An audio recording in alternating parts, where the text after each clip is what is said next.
ഇന്ന് മൂന്നാർ ഫാം ഹൗസിലെ കുറച്ച് കാഴ്ചകളും കാണിച്ചു തരാം കേട്ടോ. ഒരുപാടുണ്ട് ഏലത്തോട്ടത്തിൻ്റെ അടുക്കൂടെ പോലെ പഴവർഗ്ഗങ്ങളൊക്കെ ഒരുപാടുണ്ട് കേട്ടോ. ഇവിടെ ഇഷ്ടം പോലെ ഉണ്ട്. ഒക്കെ കാണിച്ചു തരാം.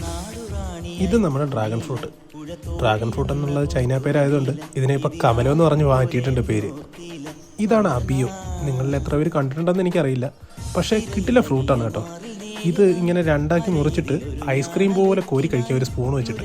ഭയങ്കര ടേസ്റ്റാണ്. നല്ല ഷുഗറാണ്, ഹെൽത്തി ഷുഗർ. ഇതാണ് ഓറഞ്ച്. ഓറഞ്ചൊക്കെ ഇങ്ങനെ ലൈവായിട്ട് പിടിച്ചു കിടക്കുന്നത് നമ്മുടെ ഈ ഫാമിൽ മാത്രമേ ഞാൻ കണ്ടിട്ടുള്ളൂ കേട്ടോ. ഞാൻ ഈ ഓറഞ്ചൊന്നും കഴിക്കാത്തതുകൊണ്ട് ഇവിടുത്തെ കിളികൾക്കെല്ലാം കോളാം. ഇത് ഇവിടെ തന്നെ പിടിച്ചു കിടക്കുന്ന നമ്മുടെ അവക്കാഡോ ആണ് കേട്ടോ. അവക്കാഡോയ്ക്ക് മാർക്കറ്റിലൊക്കെ ഭയങ്കര വിലയാണ് ഇതിൻ്റെ ജ്യൂസിനും അല്ലാതെ മേടിക്കാനൊക്കെ. ഇത് പിന്നെ നമ്മുടെ നാട്ടിലെല്ലാം പൊതുവെ കണ്ടുവരുന്ന പേരയ്ക്ക പിന്നെ എല്ലാവർക്കും അറിയാമല്ലോ.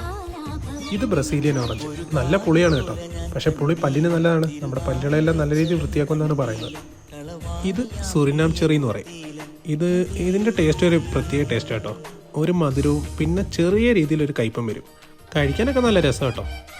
ഇയാളെ പിന്നെ എല്ലാവർക്കും വേണ്ടത്ര പരിചയം ഉണ്ടെന്ന് കരുതുന്നു. സപ്പോർട്ടയ്ക്ക.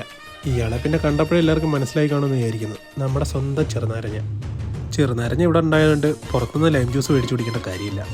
കുടിക്കാൻ തോന്നുമ്പോൾ നേരെ ചെല്ലുക, പൊട്ടിക്കുക, ജ്യൂസ് അടിക്കുക, കുടിക്കുക. ഇത് നമ്മുടെ ഏലം വിളവെടുക്കുന്നതിൻ്റെ ഒരു വീഡിയോ ഞാൻ ഡീറ്റെയിൽ ആയിട്ട് ചെയ്യുന്നുണ്ട്.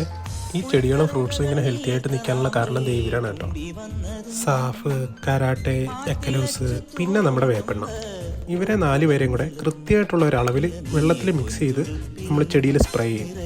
അപ്പോൾ പിന്നെ ചെടികൾക്കൊന്നും കേടുപാടൊന്നും വരത്തില്ല. അങ്ങനെ ഹെൽത്തി ആയിട്ടുള്ള ഫ്രൂട്ട്സ് ലഭിക്കും. അത്രേ ഉള്ളൂ, സിമ്പിൾ. ഇതിലേതാണ് നിങ്ങളുടെ ഇഷ്ട ഫ്രൂട്ട് എന്നൊന്ന് കമൻറ്റ് ചെയ്തേക്കണേ. വേറെ ഒരുപാട് ഫ്രൂട്ട്സ് ഉണ്ട് കേട്ടോ ഇവിടെ. അതൊന്നും കായ്ക്കാത്തതുകൊണ്ടാണ്. കായ്ക്കുമ്പോൾ അതിൻ്റെയൊക്കെ വിശേഷങ്ങളുമായിട്ട് ഞാൻ വീണ്ടും വരാം. അപ്പോൾ ശരി, ബൈ, ടാറ്റാ.